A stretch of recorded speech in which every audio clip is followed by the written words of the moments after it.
Okay, જે પ્રકારે બેનરનો વિવાદ સામે આવે છે, શું અહીંયા કરવામાં આવ્યું પાલિકા દ્વારા?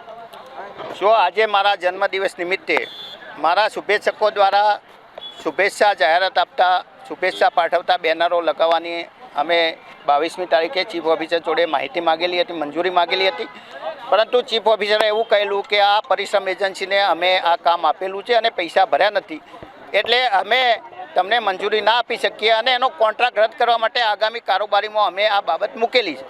એનો અર્થ એ થયો કે જ્યાં સુધી આગામી કારોબારી સમિતિ ના મળે અને કોન્ટ્રાક્ટ રદ ના થાય ત્યાં સુધી એની માલિકી એજન્સીની રહે છે। એ બોર્ડ એજન્સીની સંમતિથી અમે લગાવ્યા છે। જો બોર્ડ ઉતારવા હોય તો એને એજન્સીને નોટિસ આપવી પડે, એજન્સી સામે કાર્યવાહી કરવી પડે। કયા કારણસર? અઠવાડિયા પહેલાં ધારાસભ્યશ્રીએ એક પત્ર લખી અને પરમિશન માંગી હતી કે એમના જન્મદિવસ પર એમને અલગ અલગ જગ્યાએ હોર્ડિંગ બોર્ડ મૂકવા છે, તો પરવાનગી આપવા વિનંતી એવો એમને કાગળ આવ્યો હતો, પણ નગરપાલિકાએ એ બાબતનો સ્પષ્ટ ઇનકાર કરેલ છે અને કોઈપણ પ્રકારની અનુમતિ કે પરમિશન આપેલ નથી।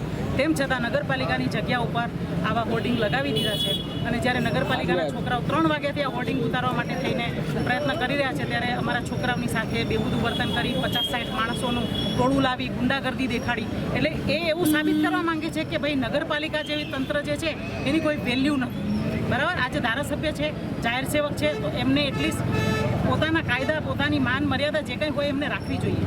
નગરપાલિકા ઇનકાર કરે પછી એમને આવી રીતે ન કરવું જોઈએ। અત્યારે પણ એમને આવી અને રીતસરનું એવું બેહુદું વર્તન કર્યું અને એવું એમના અનુયાયીઓ અને એમાં સમર્થકો આવી ગયા છે એ પણ બેહુદું અને ગુંડાગીર્દીવાળું વર્તન કરે છે, એમના કીધે આવા વર્તન કરે છે, તો આ પ્રજામાં સારો